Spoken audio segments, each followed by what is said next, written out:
سلام علیکم بینندگان عزیز. اینجا آسایشگاه دکتر طاهری. امروز 21 نوامبر سال 2025. این دریاچه شد ببینید خزان سرسر آب دریا. الله گوید بحر ما آرام کند عصب را، جوره بیا خواب نما. بهترین طبابت این در طبیعت است.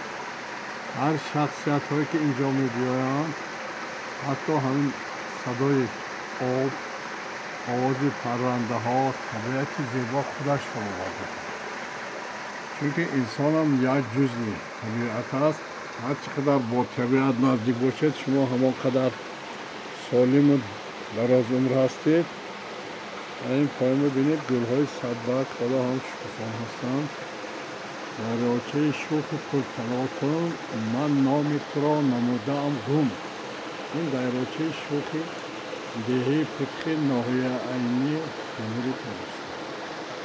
اگر خواهید استراحت کنید، از همین سال شروع کرده استراحت. دکتر طاهری تمام سال کار میکند.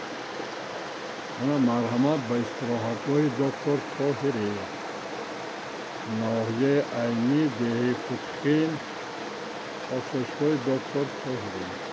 تلفن ها برای معلومات شما 92 786 80 27.